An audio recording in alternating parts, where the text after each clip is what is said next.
할렐루야. 예, 반갑습니다. 우리 옆에 성도님들랑 우리 같이 한번 인사할까요? 잘 오셨습니다 하고 인사하시겠습니다. 예, 오늘 큰 은혜 받으시다 하고 인사 한번 다시 나누겠습니다. 시작하시겠습니다. 큰 은혜 받으시겠습니다. 예, 자 오늘 우리 헌금을 위해서 기도하겠습니다. 하나님 아버지 감사합니다. 저희들 이 시간에도 주님 앞에 나와서 아버지 금요 철학 기도회로 주님 이 시간에 예배드립니다. 주님 저희의 예배를 주님 기쁘게 받아 주시옵소서. 아버지 이 시간에도 하나님 말씀을 들고 다니었습니다. 비록 부족한 저입니다. 아버지 부족한 종이 이 시간에도 주님 앞에 하나님 앞에 나와서 아버지 말씀을 들고 썼사오니 주님 십자가 뒤로 아버지 가려주시고 오직 진리의 말씀만 주님의 말씀만 선포될 수 있는 은혜의 시간이 될 수 있도록 하나님 역사하여 주시옵소서. 아버지 감사합니다. 또한 이렇게 1,000번째 예물 드리는 아버지 우리 전도사님 한 분 계십니다.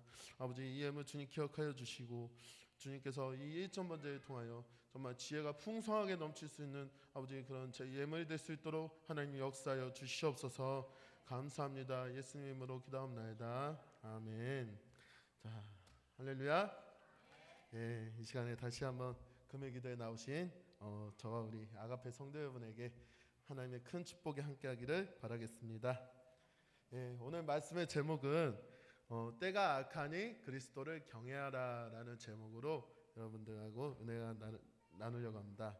말씀을 전할 때 큰 은혜 받기를 바라겠습니다. 자, 오늘 본문 16절을 보면요 때가 악하니라 라고 나왔어요. 때가 악하니라. 또한 21절을 보면요 그리스도를 경외함으로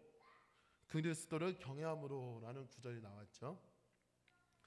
저는 이 말씀을 통해 과연 우리들에게 어떠한 고민이 어떻게 교훈을 주는가에 대하여 여러분들과 한번 은혜를 나누고자 합니다. 세상에 많은 뉴스를 접하게 되면요 경제, 문화, 정치 이 모든 것이 부정과 부패가 많으며 싸움이 많은 이 시대에 과연 우리가 어떻게 살아야 되는가 항상 고민할 때가 너무나도 많아요. 저희 성도 여러분들도 항상 고민할 때가 너무나도 많은 줄로 압니다. 본문은요 사도 바울이 에베소 교회에 보낸 편지 중에서 가장 귀한 편지예요. 에베소 교회를 보면 진실로 주님을 믿는 신실한 교인인 것을 볼 수가 있는데 그 증거가 에베소서 1장 1절과 2절에 이렇게 나와 있습니다. 우리 같이 한번 볼까요? 하나님의 뜻으로 말미암아 그리스도 예수의 사도된 바울은 에베소에 있는 성도들과 그리스도 있는 예수 안에 있는 신실한 자들에게 편지하노니 하나님 우리 아버지와 주 예수 그리스도로부터 은혜와 평강이 너에게 있을지어다 라고 나왔죠. 이 말씀에서 보면요 진정으로 에베소 교인들은요 오직 주님의 사랑을 붙들고 주님을 사모했던 것을 볼 수가 있어요. 그러나 그들에게 하나의 약점이 있다면요 무엇이 있었을까요? 아직도 자기 자신 안에 옛 모습을 버리지 못하고 거짓을 버리지 못하고 세상 것을 좋아한 나머지 주님을 제대로 섬기지 못했던 것을 볼 수가 있어요. 사도 바울은요 에베소 교인들의 그 모습을 정말 안타까워하면서 오늘 본문으로 통해 보여주고 있죠. 15절에 보면요 지혜 없는 자같이 하지 말고 오직 지혜 있는 자같이 하여라고 말씀해주고 있죠. 지혜 없는 자가 과연 어떤 자일까요? 또한 지혜 있는 자가 과연 어떤 자일까요? 먼저 지혜 없는 자는요 그리스도 안에서 살지 않으며 세상 유혹에 방황하는 삶을 들 수가 있고요. 지혜 있는 자는 하나님의 말씀을 듣고 오직 주님만 붙들며 주님만 사모하는 귀한 신앙의 사람인 줄로 믿기를 바라겠습니다. 지혜 없는 자는 오늘 본문에서 말한 것처럼 참으로 어리석어요. 너무나도 어리석고 너무나도 무지해요. 그 이유는요 주님을 찾으려 하지를 않아요. 오직 세상의 법대로 세상의 방법대로 세상의 유혹을 따라 살려는 사람들이 너무나도 많아요. 요즘 세상 사람들은 어떠하죠? 여러 가지 스트레스가 쌓이게 되면 어떻게 되죠? 술로 풀게 되죠. 그러나 우리 믿는 자들은 오직 기도와 오직 말씀으로 주님 앞에 나와서 치료를 받아야 되는 줄로 믿는 저와 여러분이 되기를 바라겠습니다. 여러분 근데 술을 마시게 되면 어떻게 될까요? 사람이 아무런 기억이 나지 않아요. 아무런 기억이 나지도 않고 오직 자기 자신만 생각해요. 내가 왕인 것처럼 생각하고요. 아무런 염려와 걱정이 없는 사람처럼 변해지게 되는 것을 볼 수가 있어요. 그러나 그것은요, 단 한순간일 뿐이에요. 되려 나쁜 일만 많이 생기게 돼요. 요즘은 술로 인해 좋지 않은 일이 많이 생기게 되죠. 뉴스와 신문을 봐도 그러한 일이 허다하고요. 그러나 여러분, 그러한 것은 하나님의 나라를 유업으로 받지 못한다고 갈라디아서 5장 19절과 22절에 우리에게 말을 해주고 있어요. 여기 화면으로 뜨죠. 우리 같이 읽겠습니다. 육체의 일은 분명하니 곧 음행과 더러운 것과 호색과 우상숭배와 주술과 원수 맺는 것과 분쟁과 시기와 분냉과 당짓는 것과 분열함과 이단과 술 취함과 방탕함과 또 그와 같은 것들이라. 전에 너희에게 경계한 것 같이 경계하노니 이런 일을 하는 자들은 하나님의 나라를 받지 못할 것이요. 뭐라고 했습니까? 하나님의 나라를 유업으로 받지 못한다고 이렇게 성경 말씀을 말해주고 있습니다. 여러분 정말 세월을 아끼게 되면요, 그리스도를 경외하게 됩니다. 아멘이죠? 주님을 더 사모하게 돼요. 그렇다면 어떻게 주님을 경외하게 될까요? 주님을 찬양할 때, 기도할 때, 말씀을 사모할 때, 이것이 진실로 그리스도를 경외하는 자의 모습이라 할 수 있겠습니다. 아멘입니까? 여러분, 진정으로 기도하면서 찬양하며 말씀을 사모하는 우리 아가페 성도 여러분이 되기를 바라겠습니다. 이것이 바로 지혜로운 삶의 모습이에요. 여러분, 우리 아가페 교회는요, 여러분 모든 성도님들을 위한 교회예요. 항상 교회에 나와서 말씀을 사모하면서 갈망하게 될 때 우리 아가페 교회는 크게 부흥할 줄로 믿습니다. 저는 이렇게 용인에서 이렇게 운전하면서 이렇게 왔는데요, 교회가 너무 아름다워요. 외부서부터 내부까지 또 이렇게 젊은 목사님이 너무 멋있으셔가지고 이렇게 저를 이렇게 참 칭찬은 많이 대해주셨는데 너무나도 감사한 거예요. 교회 와보면서도 하나님, 이런 아름다운 교회가 있을 줄은 정말 몰랐습니다. 주님 정말 감사합니다 하며 기도하면서 올라왔어요. 정말 시편 102편 1절과 2절 보면요, 이런 말씀이 있어요. 같이 한번 볼까요?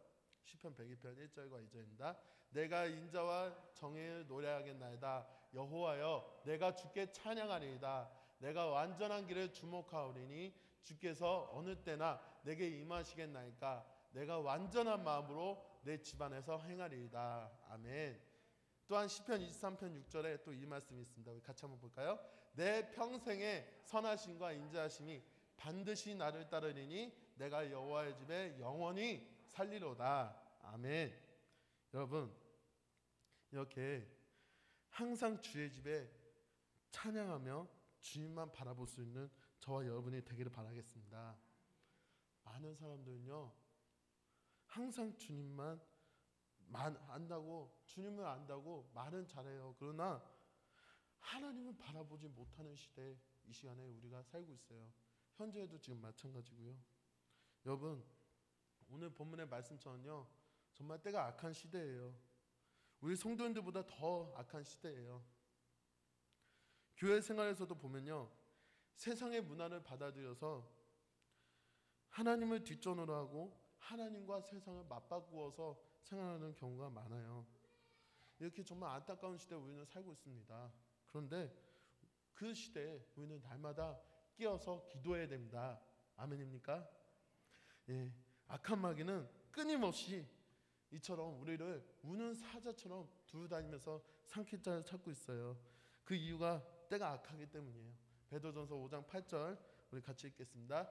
근신하라 깨어라, 너희 대적 마귀가 우는 사자같이 두루다니며 삼킬 자를 찾나니 너희는 믿음을 굳건하게 하여 그를 대적하라. 이는 세상에 있는 너희 형제들도 동일한 고난을 당하는 줄을 알미라. 아멘. 여러분, 오늘 본문 말씀처럼요, 우리는요 마귀를 따라가는 존재가 아니에요. 되려 마귀를 대적하는 존재예요. 아멘입니까? 마귀를 대적해야지만 진정으로 그리스도를 경외하게 됩니다. 이 말씀을 꼭 기억하는 저와 여러분이 되기를 바라겠습니다. 그렇다면 더 나아가서 우리는 어떠한 방법으로 이겨나가야 예수님을 경외하게 되는지 한번 보도록 하겠습니다. 첫째로 지혜로운 믿음 생활을 해야 됩니다. 지혜로운 믿음 생활이요. 잠언 4장 6절에 보면은 이런 말씀이 있어요.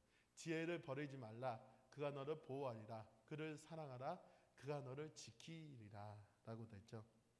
여러분, 저와 우리들의 지혜는 이렇게 이처럼 버릴 수가 없어요. 되려 지혜가 우리를 보호하게 됩니다. 사랑하게 됩니다. 오직 주님께서 저희들의 지혜를 항상 감싸주세요. 아멘입니까? 그러나 세상에서는 지식만 가지고 살아가는 사람들이 너무나도 많아요. 하나님의 나라는요, 지식으로 갈 수가 없어요. 오직 주님께서 나에게 주시는 지혜를 강구해지만 모든 것이 항상 형통하게 열리며 하나님의 나라를 우리가 사모하게 된다는 사실을 기억하시는 저와 여러분이 되기를 바라겠습니다. 여러분, 다윗과 밧세바에서 나온 솔로몬 기억하시죠? 우리가 다들 솔로몬을 지혜의 왕이라고 합니다. 지혜의 왕이라고 말을 해요. 하나님께서는요, 진정으로 솔로몬에게 지혜뿐만 아니라 총명과 넓은 마음을 주셨던 것을 볼 수가 있어요. 그 증거가 열왕기상 4장 29절에서 30절에 이런 말씀이 있어요. 하나님이 솔로몬에게 지혜와 총명을 심히 많이 주시고 또 넓은 마음을 주시되 바닷가에 모래같이 하시니 솔로몬의 지혜가 동쪽 모든 사람의 지혜보다 애굽의 모든 지혜보다 뛰어난지라 라고 했어요. 여러분, 저와 우리 아가페 교회 성도 여러분은요, 항상 지혜를 간구하게 되면 하나님께서는 이처럼 오늘 본문의 말씀처럼 지혜와 총명을 더하여 주시는 역사가 일어납니다. 아멘이죠? 저와 여러분이 그 주인공이 되시기를 바라겠습니다. 둘째로요, 성령의 충만함을 사모해야 됩니다. 사도행전 2장 4절에 보면 이런 말씀이 있어요. 그들이 다 성령의 충만함을 받고 성령이 말하게 하심을 따라 다른 언어들로 말하기를 시작하니라 라고 되어 있습니다. 여러분, 저는 여러분들께 한 가지 질문을 드리고자 합니다. 혹시 방언하십니까? 방언 안 하십니까? 저는 방언을 합니다. 그런데 기도하실 때 저는요, 방언이 그렇게 나쁘지 않다고 봐요. 그 이유는요, 오늘 오순절날 예수님께서 이미 우리에게 성령을 보내주심으로 말미암아 우리는 기도할 때 항상 방언으로 기도하게 되기 때문이죠. 저 역시 방언을 해요. 그러나 방언만 하는 것이 아니라 기도와 병행해서 한다면은 저는 방언은 그렇게 큰 문제가 되지 않다고 봐요. 많은 사도들이 같은 한 자리에 모여서 기도하면서 방언을 했던 것을 볼 수가 있어요. 또 오순절에 급하고 강한 큰 바람이 몰아치자 큰 목소리로 주님께 기도하게 되었으며 더 주님을 갈망하게 되었던 사실을 볼 수가 있어요. 여러분, 이처럼 기도는요, 천국 열쇠입니다. 천국에 들어가는 특권이에요. 믿으십니까? 예. 또한 이렇게 여러분의 문제 하나하나가 이렇게 다 해결될 줄로 믿습니다. 아멘입니까? 예. 세 번째로 항상 모든 일, 범사의 모든 것에 감사해야 됩니다. 데살로니가전서 5장 18절에 보면요, 이런 말씀이 있습니다. 범사에 감사하라. 이것이 그리스도 예수 안에서 너를 향하신 하나님의 뜻이니라 라고 했습니다. 여러분, 감사하게 되면요, 모든 일에 풍성하게 되어져요. 모든 일에 더 형통하게 되어지고요. 우리는 세상에 살면서 정말 사소한 것을 감사해야 될 줄로 믿기를 바라겠습니다. 전요, 우리 모든 교회가 정말 감사하는 교회가 되었으면 좋겠어요. 감사하는 교회가 없이는요, 교회가 부흥하지는 못합니다. 아멘입니까? 예, 교회는요, 정말 감사해야 돼요. 불평 원망하는 교회가 아니라 감사하는 교회가 되어야 됩니다. 저 말고도 어느 사역자든요, 다 교회가 교회되게 하는, 예배가 예배되게 하는 그렇게 바라는 사역자들은 아마도 다 똑같은 마음일 거예요. 감사하는 교회, 기도하는 교회, 찬양이 숨쉬는 교회, 전도가 살아있는 교회가 되면요, 주님이 함께 역사하신다는 사실을 믿으시길 바랍니다. 진정으로 그리스도를 경외함, 그 자체는 불평 원망하는 교회가 아니에요. 감사하는 교회가 됩니다. 이러한 큰 축복인 줄로, 이러한 교회가 큰 축복인 교회인 줄로 믿기를 바라겠습니다. 여러분, 저는 오늘 여러분에게 이처럼 오늘 그리스도를 경외하는 것을 이렇게 본문을 통해서 보여줬어요. 진정으로 에베소 교인들은요, 주님을 믿는다, 주님을 진정으로 사랑한다 하면서도 자기 자신 안에서 생활의 본인이 되지 못했던 것을 사도 바울은 정말 마음 아파하면서 안타까워하면서 하나님 앞에 더 기도하고 에베소 교인들을 권면했던 것을 볼 수가 있어요. 여러분, 저와 우리 아가페 성도 여러분요, 오늘 이 시대가 정말 악한 시대예요. 그럴 때 우리는 어떻게 해야 돼요? 기도해야 됩니다. 아멘입니까? 깨어 있어야 합니다. 이런 악한 시대에 믿지 않는 자들 위해서 전도해야 됩니다. 아멘입니까? 하나님을 찬양해야 되고요. 이제 2013년도가 얼마 남지 않았어요. 이제 12월입니다. 이제 2014년도를 이제 맞이할 텐데 2014년도에는 하나님 앞에 더욱 섬기겠노라, 주님만을 위해서 더욱더 섬기겠노라 하고 다짐할 수 있는 저와 우리 아가페 성도 여러분들이 되기 바라겠습니다. 오늘 금요기도에 정말 나의 중심이 되는 것이 아니라 하나님의 중심으로, 주님의 중심으로, 정말 때가 악하니 정말 주님을 경외하며 기도하며 살 수 있는 저와 우리 아가페 성도 여러분이 되기를 바라겠습니다. 예, 기도하겠습니다. 하나님 아버지, 감사합니다. 저희들 오늘 이 시간에 때가 악하니 그리스도를 경외하라는 제목으로 말씀을 전했습니다. 아버지, 혹여나 잘못 전한